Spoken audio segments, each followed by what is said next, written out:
ホヤバース心理学アベンチュリンとタルタリアの違い編。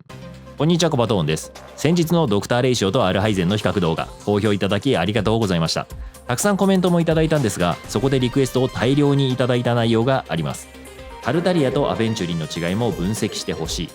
い。なるほど、確かにこの2人もネット上で似ていると言われることがありますよね。それじゃあ早速と行きたいところだったんですが、いかんせんアベンチュリンの出番がまだ少なくて分析材料が少ないところです。じゃあ無理かなと思っていたんですが、質問の中に答えられるものがありました。いや、むしろ今だからこそベストな質問があったんです。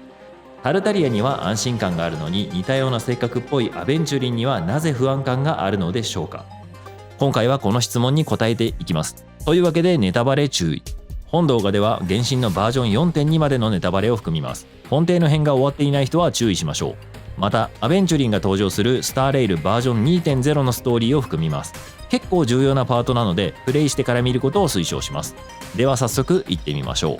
安心感の正体は予測可能性である。他人に好かれるための重要な要素として予測可能性という要素があることが様々な実験で知られています。予測可能性とは、この人ならこうするだろうなというのが分かりやすい性質のこと。私たちは予測できないことがあると不安になってしまいます。なのである程度予想が立てられる物事や人物を好む傾向があるんですね。例えばパイモンは常に食いしん坊で、ご飯の話題になれば基本的に食いついてきます。だいたいイベントストーリーでも食欲につられて行動することが多いですよね。ですが、もしパイモンが突然食事なんかに目もくれなくなったらどうでしょう。多分違和感がすごいですよね。偽物なんじゃないかとか、ストーリー上重要な秘密が隠されているんじゃないかなんて勘ぐってしまいます。つまりパイモンがパイモンじゃないかもしれない不安に苛まれるわけです。逆にキャラクターが一貫していると安心感がありますよね。ベネットはいつもついてないし、フィッシュルはいつも中二病だし、クレイは常に無邪気で可愛いです。こういうこの人はこういうキャラっていう性質がはっきりしていて、大体の行動が予想できると人は安心します。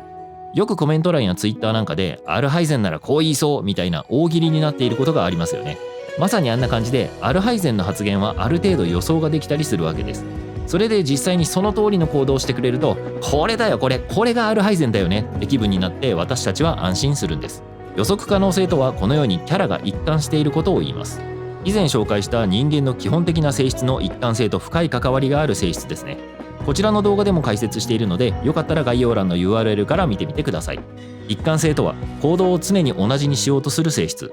私たち人類はコミュニティを作って生きてきました。その生き方に最適化した特性を進化の過程で手に入れてきたのですが、チーム内で勝手な行動をすると仲間から信用されません。結果としてそういう人間は仲間に馴染めず淘汰されていきました。自分の言った約束は守る。常に行動原理が安定している。そういった存在は周囲から信頼されやすくなります。そして自分自身もそのように立ち振る舞おうとする性質が進化とともに身についてきたんです。さらに言えば、そのような特性を持った人々のグループだけが生き残ったので、現代人にはその特性が強く残っていると言えます。それが一貫性ですね。予測可能性はその中の一つと言っていいでしょう。ある程度予想がつく範囲内で行動してくれるということは、命が危険にさらされるリスクが少ないことを意味します。なので警戒する必要がなく、私たちは安心してしまうんですね。タルタリアとアベンチュリンの違い。タルタリアの行動原理は非常に明確です。強いやつと熱いバトルがしたい。ただそれだけですよね。全く身に覚えがない罪状の裁判にかけられても、この罪を認めれば決闘代理人と戦えるからという理由で罪を認めようとしていたところとか、最高にタルタリアだと思います。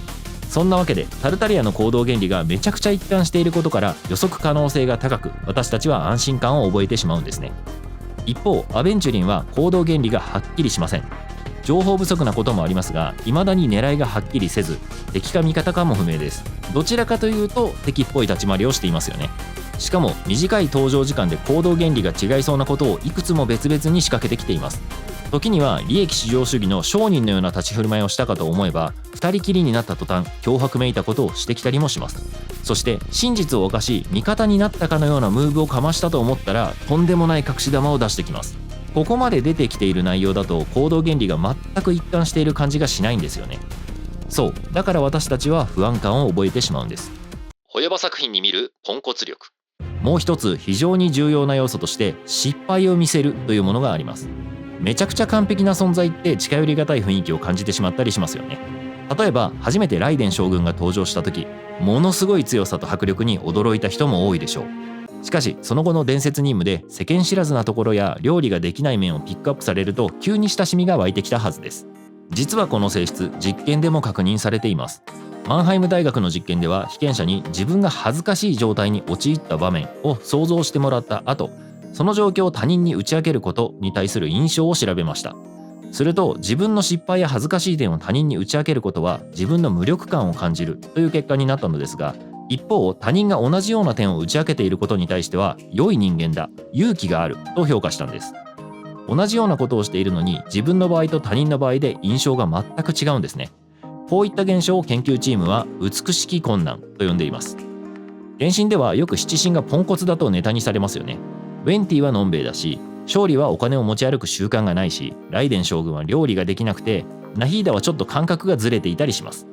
実はこういった弱点を設定しておくことによって七神の魅力はぐっと引き上げられているんですね。僕たちが親しみを覚えやすいように分かりやすい弱みを設定してくれているんです。僕が最近特に感心した点はフリーナの内面描写。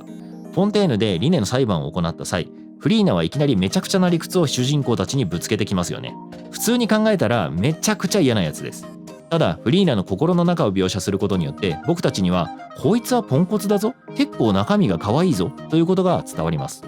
これによってめちゃくちゃな言動をしている印象を完全に消しているどころか、むしろ好感まで抱かせているのはホヨバースの演出力には感心するばかりです。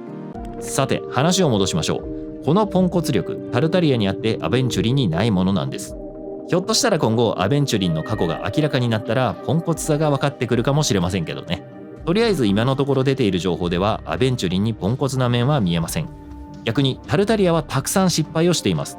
特に印象的なのはテウセルの話でしょう。リーウェで活動しているタルタリアのもとに弟のテウセルが遊びに来てしまう話です。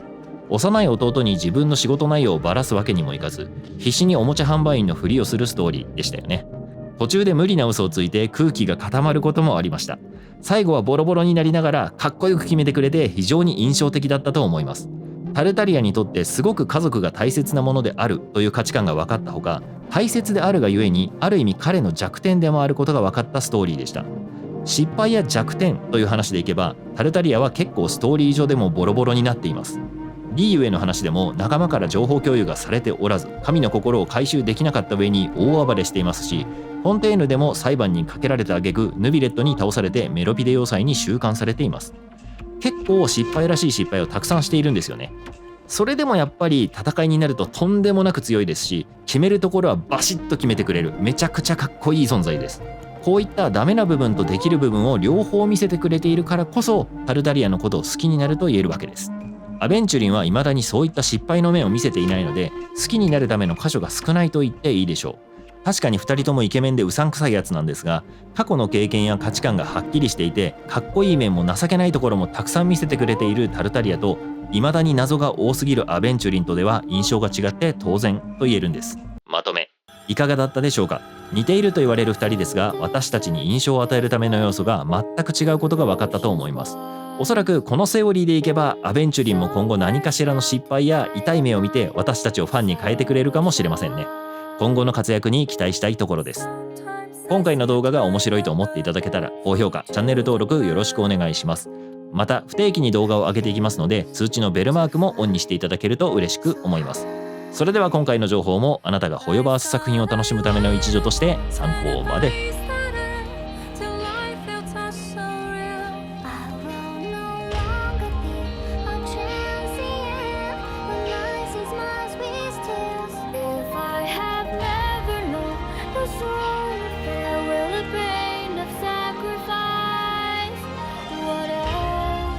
Should I grieve on my mind?